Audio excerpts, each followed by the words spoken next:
This episode of the Helping Healing Humor podcast is brought to you by Healing Hands International. I would like for you to think for a moment about how many times you have used water today. You probably brushed your teeth, took a shower, washed your hands, cooked, made coffee, washed your clothes, and even flushed the toilet a few times. How far did you have to walk for it? Across the bedroom? To the other side of the house? Did you know that every day millions of people all over the world get up and walk several miles to search for water? Not to mention that more times than not, the water that they do find is dirty and causes them to get sick. For the past 20 years, churches and individuals have been partnering with Healing Hands International to bring an end to the water crisis by drilling water wells and distributing water filtration systems. HHI empowers Christians to live out their calling to do good to all by providing local opportunities to make a global difference. If you want to be a part of this effort, you can get involved by coordinating a Walk for Water event. Walk for Water is a simple concept. If you want to host a walk, all you need to do is 3 things. Pick a date, find a location, and get people there. Healing Hands is going to take care of the rest. That's what they're doing for the one planned in our hometown of Florence, Alabama on April 18th at 2 p.m. at McFarland Park. If you want to learn more about how you can help people get clean water, please visit walkforwater.org/Ben and Travis. That's walk, the numeral 4, water.org/Ben and Travis. Join us in changing the water cycle today. Welcome in to the Helping Healing Humor podcast with Ben and Travis. We're glad that you guys are with us once again this week. And of course, Travis is here and Will is here with us. How you guys doing today? I'm well. I'm doing well. I think I drank too much caffeine on Friday night and I was real jittery yesterday. And so I'm trying to get stuff together for our weekly email and also pay attention to Alabama playing basketball. And it was just not a good thing. So I'm better today, nice and calm, ready to podcast. I figured the jitteriness was just the Bama game was what I was thinking. There's some extra in there. I don't know where it came from, but I'm good today. Or the thoughts about Abilene Christian and what they could do to Texas that they did to Texas last night. That was impressive. Or a couple of nights ago. Anyway. The religious schools are dominating right now. They are. Now, by the time this goes through, it may be gone. But is it Sister Jean? Didn't she, like Loyola, just upset the number one team? I heard an interesting fact that she actually prayed before the game that Illinois would miss 50% of their layups or free throws or something, and that it was actually the number. So I don't know. I don't know about that, but who knows? She's still around. We were talking about that the other day. So she's still there. She's still there and rocking and rolling. So all I'm saying, Roberts, we've got some good guests on the podcast, but a Sister Jean podcast that could be pretty impressive for the future.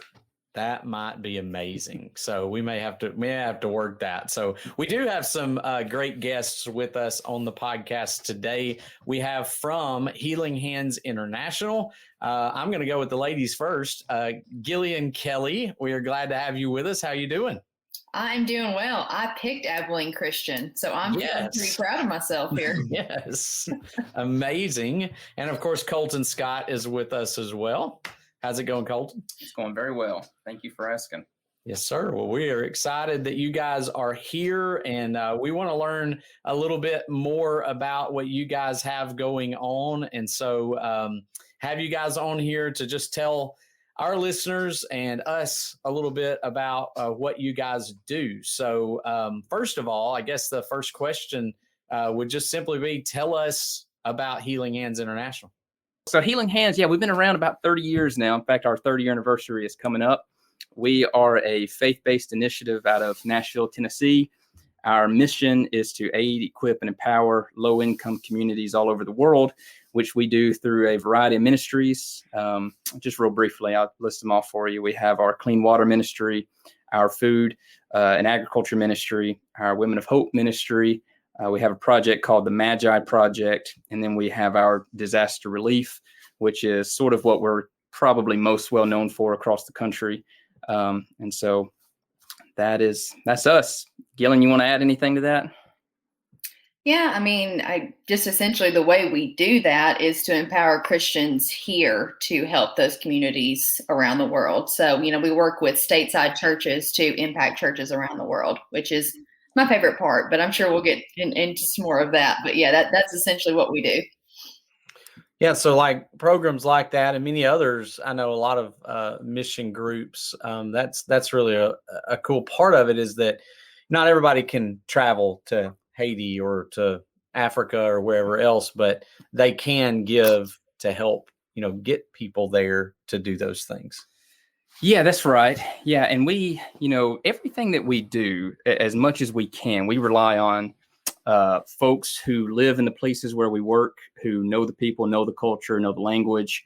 And so most of the time we're serving as, somewhat of an intermediate between the churches here and the churches there, right, just matching up resources with, the work itself. And so, yeah. Okay. So how long have you guys been a part of Healing Hands? In total, like on staff, I've been there. I'm starting my second year. Been full-time about a year, was part-time for some time, but then I actually got started at Healing Hands because I coordinated a walk in Tuscaloosa.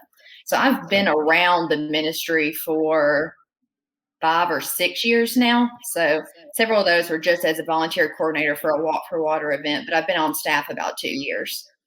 Okay. Yeah, so I started at Healing Hands the first time in 2014. I worked there for a year, and then I left, and then I came back in 2017, at the end of 2017, and that was part-time. I went full-time at the first start of 2018. So a total of like 4 years or so in there when it's all said and done. Well, that's really neat that Gillian, especially you got started by just being involved in it on the local level, which is what you guys are always encouraging people to do. But that's kind of how it started for you in Tuscaloosa. Yeah, absolutely. No, I mean, we couldn't do it without people on the ground for sure. I mean, that's how all of our programs really work, is folks that are at local churches or in the community, they, kind of reach out to us and they want to be involved with one of our programs. So yeah, no, that's definitely how it starts I don't know how many people we have on staff because of that. But yeah, that's definitely how I got started, was just coordinating a Walk for Water event in Tuscaloosa.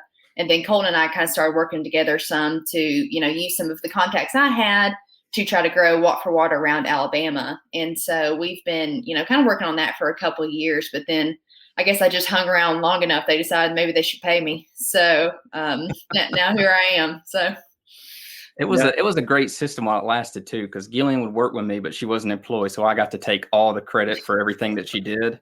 So now she's an employee, and they're like, "Wow, Colton's not near as effective is he as we important thought." anymore? Yeah. That's how it sounds like my role on the podcast. I just hang around till they put up with, hey, okay, we'll do this for you, Travis. So I'm down with that. So. Y'all mentioned the Walking for Water and kind of the world water crisis. I know that's been a big part of y'all's ministry. So talk to us a little bit about that, what's going on there, and kind of maybe even the process from the starting of a Walk for Water to, completion of its goals. Yeah. So, for me, going back to getting started at Healing Hands, this is really what brought me to Healing Hands. In fact, so like in 2013, I was doing political science at UNA and just learning about different things. And I somehow became aware of this water crisis where you have, depending on which stat you go with, somewhere around 750 million people or so that don't have any access to clean water. So they every day they get up and they walk for their water. The water they get is very dirty. It's making them sick. And it was just blew my mind that you could have that kind of situation. And where we have this developed world over here where we have such luxury, and then a 2-hour flight down to Haiti, and it's, the exact opposite. And so me and some friends had this sort of wild hair to start a water charity because we were in college and pretty dumb. And so we took a trip to Haiti. We had a friend who was doing some work there. In fact, Joe Holly, who you all may know. And so we went with Joe, and while we were there, I met Kurt, who was over the drilling team at Healing Hands. We saw a well get drilled and saw the celebration, and I came home. I said, well, forget all of this, I'll just go work for those fellas. So I just drove up to Nashville and begged for a job, and have been trying to do that virtually ever since. And so Gillian is much more knowledgeable than I am about the actual operation side and the dynamics. So maybe you would be best to tell them about the walk and how that goes to the field. Yeah, sure. So the Walk for Water is just part of our clean water ministry. So it's essentially the fundraising arm, although we get, donations from other sources as well. But what we do is we've got boots on the ground in all the countries where we drill. So a lot of those guys are coming from preacher training schools, like, Bear Valley, Nairobi Great Commission, whatever the schools are called. So they come and they work for us. And they really start with us as agricultural trainers. So they go out and they're going to use our agricultural training to help them plant churches in their home villages, and then use that to kind of spread the word. And then as they are helping people grow gardens, learn how to plant vegetables, well, vegetables don't grow without water. And so it's just a logical progression to then drill in these communities too. So, one of the places that we drill is in Zambia. And I'm constantly hearing from our Zambia country coordinator how, people are so excited to have the knowledge now to grow a garden, but they live in a place where they have a dry season and a rainy season. And so they could grow stuff half the year, maybe. And so now that once we get a well drilled, they can grow consistently. So what we do is our well sponsorship level for a Walk for Water is $7,500. And for every $7,500 you get, we can put a well in the ground. And so how that works, I guess, essentially is in every country except Haiti where we drill, we just use country contractors to do that. And so our boots on the ground will coordinate with these folks, go into a village, and essentially just drill a well. So, from the fundraising point on the state side, then we coordinate with folks in country, and then the folks in country then kind of just take it over, which is really great. That's awesome. So how many wells have you guys drilled through the years? Do you know? So we did our 1,000th well in 2018. Wow. Wow. So 2019 was a pretty good year in terms of the number of wells we drilled. 2020, was 2020. And the country restrictions, we think we had it hard in America, but people were literally starving to death in places like Zimbabwe because they can't leave their homes. They were not playing in some of these other countries when it came to restrictions. So people were not allowed out of their homes. And so that means our country coordinators also couldn't go out and drill. So, 2020 was what it was, but now we're kind of getting back on track. We've already drilled several this year. So, well, this may sound like a ridiculously hard question, but do you have any idea how many people kind of on average are blessed with those wells? Yeah. So I think, I wouldn't swear to it, but I think the average would be around 2,000. And that's with your typical like hand pump well. So, if you go to like countries like Kenya, those wells, just because the water table is so different, that's going to be a much, I want to say like a bigger project. You got to put in solar panels. You got to do all sorts of stuff. It's got to be electric. And so those kind of tend to impact a greater spread of people. But our typical well is about 2,000 is what you want using it. That's incredible. So is there, when y'all are thinking about all the different places that you can drill wells, how do y'all go through the process? I know you talked about the agricultural trainees and all that, but like, how do you go and say, hey, we want to put a well right here? Like, how does the demographic work? Or are there certain places that are just always going to be the hotspot for one of the wells? Yeah, no, that's a really great question. So, historically, we've drilled mostly in Haiti. We had a crew there, we had a rig there, and that was predominantly where we drilled. Now, due to some variety of factors, much of our program has moved over into continental Africa instead. And so in terms of deciding where one gets drilled, it really, and Galen, you step in here at any point, but mostly it's the ag trainers come to us and say, here's a situation that works. Here's a church here. Here's someone who could, maintain this well, oversee it, what have you. And that then gets put on a list. And then as soon as we get donors for it, we start matching donors and places.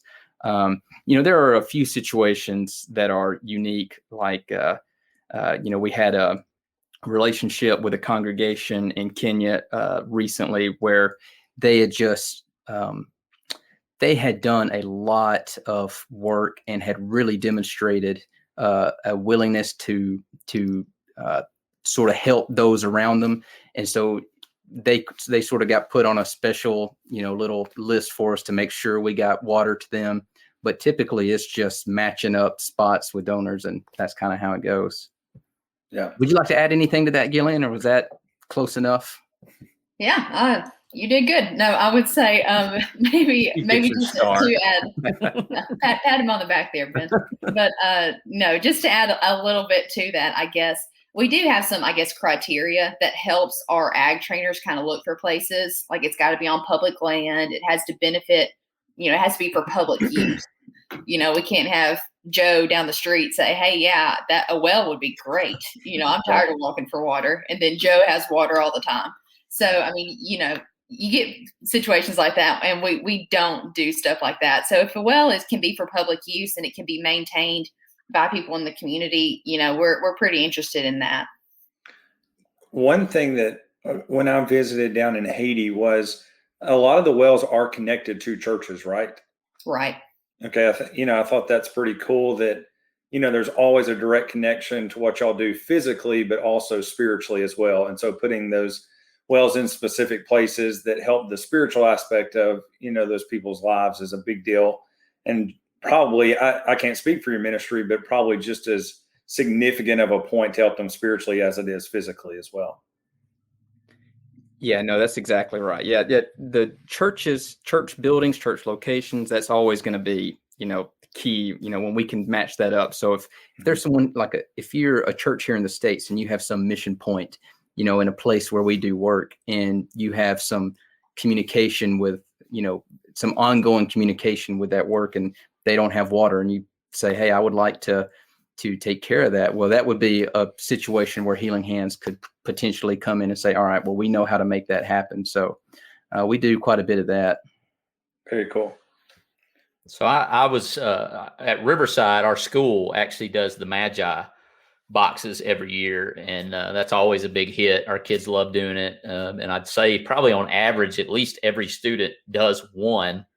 And of course, that's helped out. There are some students who do 5, and that's always a big hit at school. But kind of along those lines, which that's something we might could have you guys back on and talk about that too. But yeah, we are doing next week. There you go. So sounds good to me. How do you go about raising money for these wells, and maybe how can the people listening find a way to support and help out in that?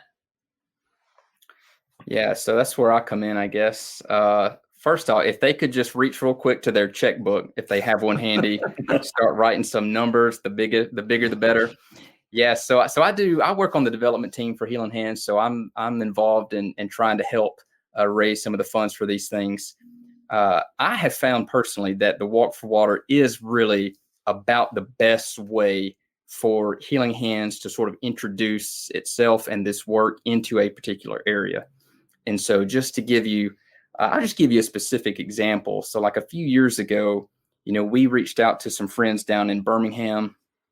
He wouldn't mind me saying, Chuck Webster over at the Hoover Church of Christ. And I know you guys earlier when we were talking, y'all mentioned Palisades. And so we had Daniel Currington and some other over at Asheville Road and Decatur Highway. And they all got together and said they wanted to do a Walk for Water together collectively, the 4 churches for a Birmingham area wide. And so once we had that initial meeting with everyone and sort of explained what it was, how it works, how simple it is to host one, and all of these, various things, at the conclusion of that, each of them asked us to come to their church building, give a presentation, show everyone there sort of, what dirty water actually looks like, what clean water looks like, juxtapose these pictures together, and let everyone just sort of learn about it and make a decision on whether it sounds like something they want to get involved with.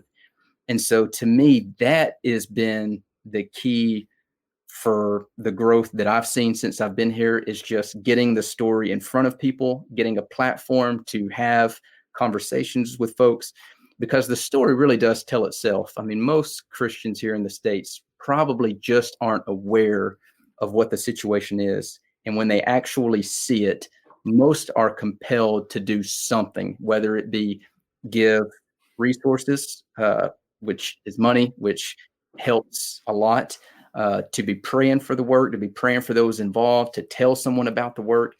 They have a youth minister friend or pulpit minister friend or whatever kind of friend who lives somewhere else who may want to host a walk or get involved. That's really the way that we've seen it sort of grow. So, we have marketing efforts and things like that, but I really like the one-on-one conversation. That's what we're always trying to make happen. So it's kind of touches at the heart of people when, the whole freely you receive, freely give. So you're going to get to go to the movie theater, and whatever movie you want is going to play at the movie theater. It doesn't matter how old, how long ago it was. So what movie is it going to be? And what candy are you going to go, candy or popcorn? If you go candy, what candy? And then what are you drinking? What's your movie going perfection? Whoever wants to go first can go. Maybe who are you taking? That might be the other answer. Well, okay. All right, I'll go. You can find my favorite movie in your local $5 bin. Okay, I'm the only person that thinks this movie is good, and that is fine with me. That's fine. You got mail. No. We Bought a Zoo. Yeah, We Bought a Zoo is the most underrated movie I think. It's a good movie. It's a good movie. I've seen it. I love that movie. So I couldn't take any of my friends to go see that with me because I've made them all watch it so many times already. So that they would not go. I would have to go by myself, and that would be fine. I would do that. I would probably drink. I don't think you can get sweet tea, like not decent tea at a movie theater, but I would bring my own, probably my purse. They'll let you sneak it in at your movie theater. So wait. Are you telling me you sneak stuff into the movie theater? Oh, this is going to be recorded. I guess I should probably not say that. Sinner. Yeah, no, there are reasons to carry big purses, right? So I would drink half sweet, half unsweet Milo's tea, and my snack would probably be popcorn. Popcorn, extra butter. It's a good choice. All right, Cole. Yeah. Movie would probably be A Brother Where Art Thou with popcorn and chocolate. I'm doing both. I'm going with popcorn. Are we mixing it in same bag? Roller. Yes, and the Nestle Crunch. Is that it? The little crunch. Yes, with a Coke, and will feel miserable about my choices for about 3 days after that. Me too, man. I'll be all twitchy. I just can't do it before Alabama games. Hey, thank you guys so much for being with us. This has been awesome. It's been a good visit. I know we've all got to scatter our different ways, but thanks for joining us today. Thanks for having us. Yeah, appreciate it. Good to see you. We talk a lot about the importance of mental and emotional health on the podcast. But what if you're concerned about the emotional health of a child? Sometimes after a major change, a child may begin to struggle emotionally or socially. You can tell that they are struggling because they might begin to behave badly or have extreme feelings of worry or sadness. They might even engage in destructive behaviors or regress in their normal development. Children don't have the ability to express their concerns verbally as you and I do. Play therapy might be the answer. In play therapy, toys are like the child's words, and play is the child's language. Amy Thompson at Serenity Counseling helps children who may be struggling emotionally or socially learn more adaptive behaviors. Through play therapy, a child can also learn to communicate with others, express feelings, develop problem-solving skills, and learn a variety of ways of relating to others. Give Amy a call at 256-263-6367 to find out more about how play therapy might be just what you've been searching for. Registration for Titus Camp is now open at hcu.edu. Titus stands for Teens in Training for Useful Service. Titus is a leadership training camp that promotes public speaking, Christian service, and is hosted on the campus of Heritage Christian University. Titus provides a speaking assignment to every single camper at local churches in the Shoals area. Join me at this year's session, July 11th through the 18th. Be sure to register today for only $25 by clicking the link in our description.